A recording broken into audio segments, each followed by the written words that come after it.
This little piece of metal is designed to sacrifice itself so your RV water heater doesn't.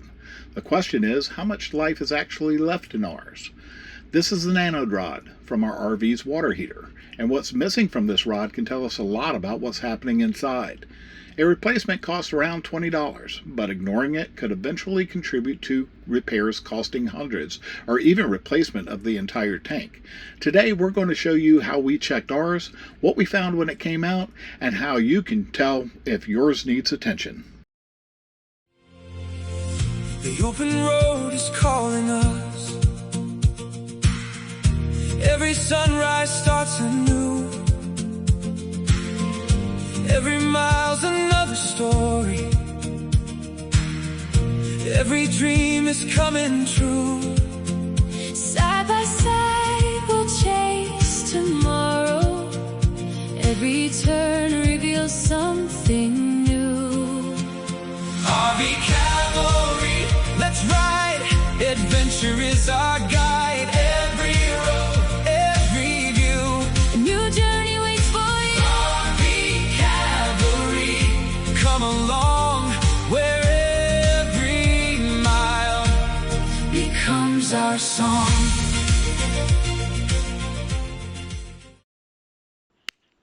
First of all, we want to thank everybody who's subscribed.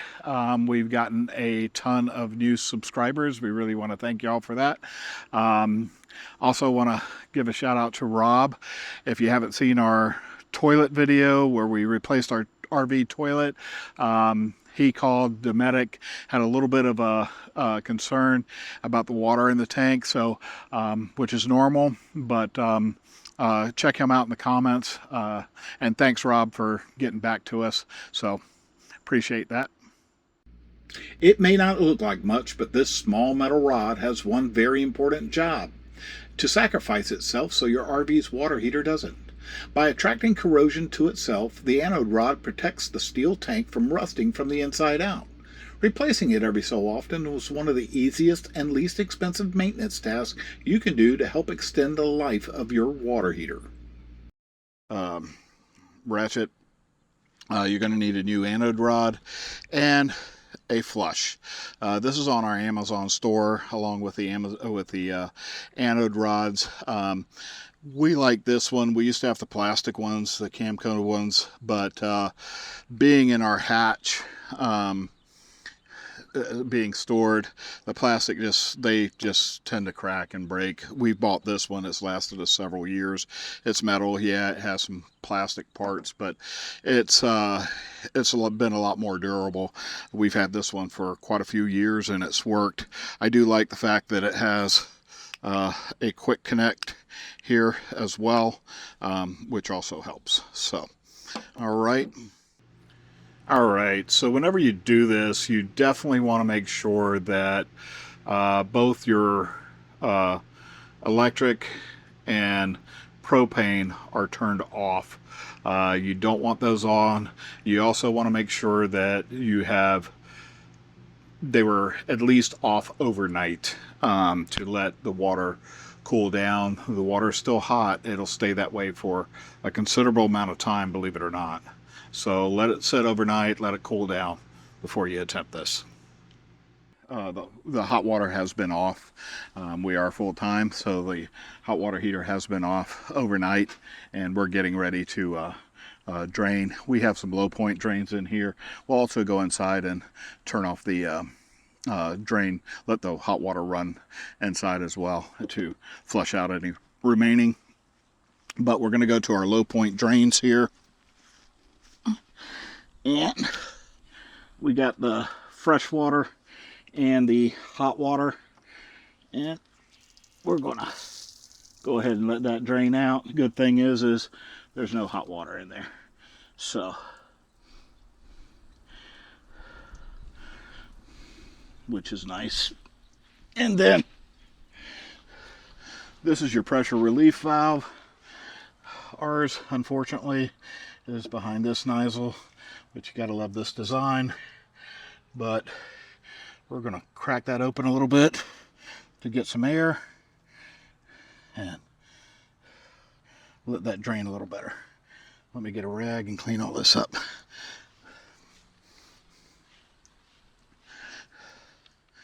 It's a new anode rod that we're putting in. So when you're doing this, you don't really need a ratchet this big. If you do have one, this is for stuff we do on our truck and a little bit of heavy duty stuff. But when you're tightening, you have to be extra careful because of the extra leverage. You can strip out these cords. So we put this bag in here. It's just a trash bag that we've taped in here to keep the stuff from the anode rod that comes out of the water heater from basically coming down, because on our last camper I noticed I couldn't get that off when I washed it. So, all right, close up. And here we go.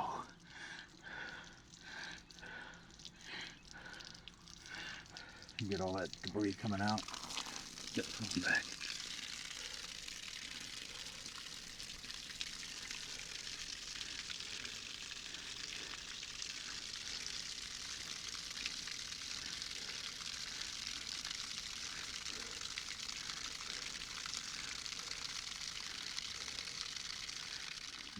This is our old anode rod, and it's not in bad shape.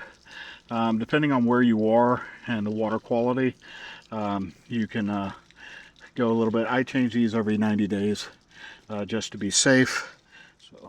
So what you're looking at here is, I don't know if you can see it coming off in my hands. This is the stuff that sacrifices itself for your water heater. So this one's not in bad shape. The center of the rod, I don't know if you can see it, there's a center rod that this other stuff is all wrapped around, but I don't know if you can see my hands. That's that residual, and you can see it as it's going to come out the tank. But this one's not in bad shape. There's a rod that runs through the center of this, and if you're down to just that bare rod, you've gone too long. So this one could probably go, realistically, maybe another 90 days. I don't take that chance. These things are so inexpensive. I'd rather just change them every 90 days and know that we're good. So this is a photo of an anode rod that wasn't changed properly and was left in way too long. You can see the rust deposits on the ground from the flush, and that's rust coming out of that water heater. This water heater doesn't have much life left, and it's going to be a problem. It's going to need to be replaced. So the nice thing about this is, one, it's got its own built-in quick connect. Pull that off. The other thing is it's got its own stopper, so you can just press this down to get it to squirt, so you can turn on your water hose without it going all over the place. It is adjustable as well. So we're gonna take our quick connect, put it on our water hose.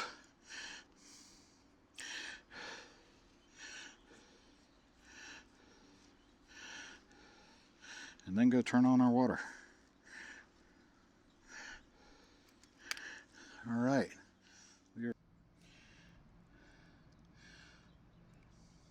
So I'm not sure how well you can see this or not, but you can see these little like grains of sand and stuff. That's all stuff that was eaten off the anode rod. That shows you that the anode rod is working as well. When you see the deterioration on the anode rod, that's showing you and telling you that your anode rod is working. And what we're going to do right now is we're going to take, and you can kind of see that some of that grunge right in here. We're going to go in here and start flushing out our tank. And this has a pretty strong stream of water, and we're just going to float this around the bottom where most of this is, and start slowly just working it back and forth, and we'll start seeing stuff come out of here in a sec. And you can kind of see that cloudy water there. That's all full of our residual, letting us know that our anode rod is working. And you can kind of see a development over here of this sand-like stuff. That's all that stuff that is from your anode rod.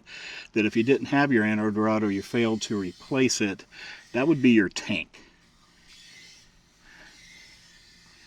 And the last thing you want to do is replace a tank, especially where ours is, because it is not easy to get to.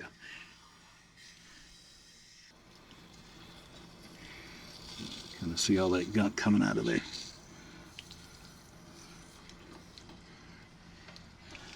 But you don't want this stuff sitting on the bottom of your tank either. So we give it a real good flush.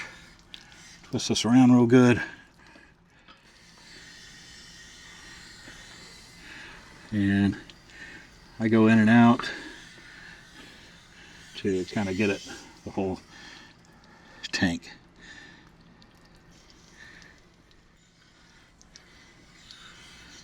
And I'm getting all the stuff that builds up right here at the end, right by the drain.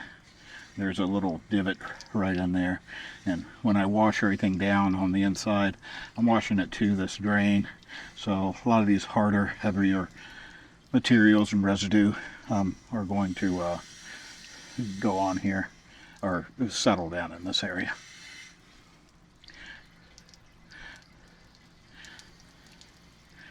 All right, that's good.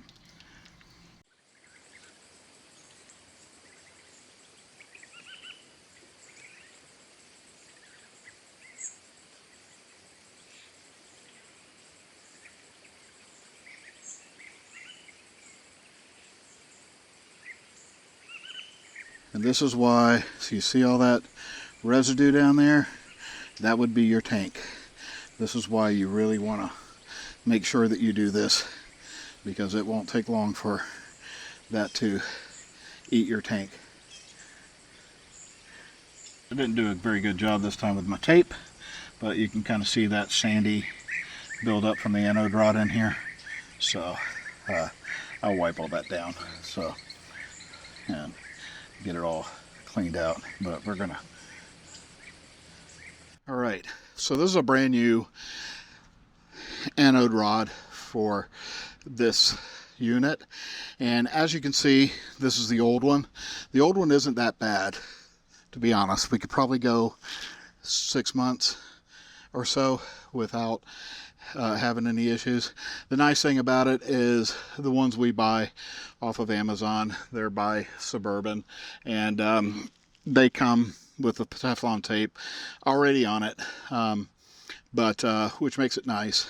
But if you happen to buy one that, most of them that I've seen have the Teflon tape, but if you happen to buy one that doesn't have the Teflon tape, just make sure to put it on there and put it on the correct way. So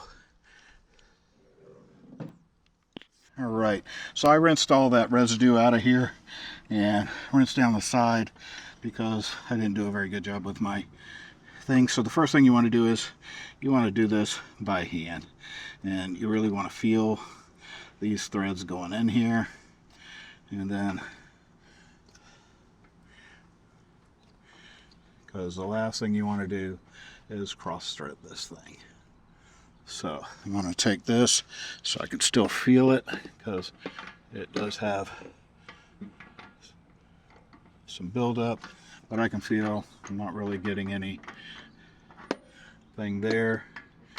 We're about where we need to be, so by hand. So now I'm going to just tighten her up a little bit more, and we'll check to see if we've got any leaks. So I've got the ratchet on here, and again, you want to make sure that you're doing this with this ratchet. There's a lot of leverage, so you just really want to be careful not to over tighten it, and just take it easy to where she locks in there snug. You know, if you got a smaller ratchet, you get a better feel. I'm sure there's a torque specification for this of some type. You can check your owner's manuals. I've just always gone by feel, and I'm feeling pretty good about that there. So, all right, I'm gonna close our pressure relief valve, clean this up, and let's get some water in her and do a test. So one thing I like to do, because this is wet You got a lot of wet components, and I like to take just a paper towel, and my eyes aren't so great anymore because of being old, and stick it in there, okay? And I'm just going to watch to see if I get, I got to get this good and dry before I do this, so it doesn't do that right there. And you get that good. You get another one, but a wet paper towel will tell you that whether you got a leak or not. So versus trying to feel around and see. So if I come back out here, and I'll usually leave this overnight, and then when I come back out to see if it's wet or not. Did I get all that water out of there? Yeah, it's not wet. Okay, just look like it. And I'll check it to make sure.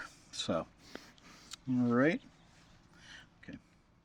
All right, so we've turned the water back on. Everything's closed. Pressure relief valve is closed. And I'm just checking here on my paper towel. And my paper towel is dry. So I will leave this. I'm going to fold her over one more time, tuck her in real good. I'll leave that overnight, just in case we've got some real small leak or whatever. It's not going to go anywhere, but except out, but still, just want to make sure. So, and because it's water heater, you're going to get expansion and stuff. So I just want to make sure that she's all good. And we're going to put our cover back on. So depending on what kind of water heater you have, ours has these little prongs here. Some of them have the hinge, especially with the older styles. This one just has 2 holes in the bottom of the frame, and you just run those little prongs right through them. The nice thing is it completely comes off, and you just line this up. It helps when I get it in there. Got to get it in the hole. Line up our little plastic thing. I wish these were metal. I don't like plastic, especially on exposed stuff. One other side note, if you don't have these bug things, they are a godsend for keeping bugs and wasps and stuff. They like warm areas, and these little hatches and areas are great for them making nests, and you typically don't find out until you go to remove it, and you're getting zapped and stung everywhere. A lot of the warranties don't cover these because they restrict airflow. I can tell you they don't restrict airflow. So this cover restricts more airflow than anything else. So same thing with your furnace over here. Just as a side note, we did put those on. We do have those on our Amazon store, and I'm going to tell you, mud daubers love to make nests in these, and so do wasps. So, but these do not restrict airflow whatsoever. That's just some stuff for the manufacturers to try to get out of their warranties, I guess. I don't know, but those things have worked and been really good. They're a little old school, but they work. So it's been about an hour or so, and I don't see any water dripping out here, which is generally a good sign. So we're going to open this thing up.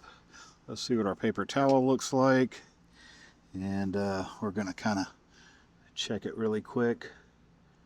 I thought I had some water there, but that's just the way it looks. So as of right now, we're dry. So there's no water in here. So that's always a good sign. I will check this probably in a couple more hours or in the morning. So, you want to definitely check these and make sure that you got them good and tight. So, but again, with caution, you don't want to over tighten it. If your manufacturer does have some specs on torque, I recommend using that.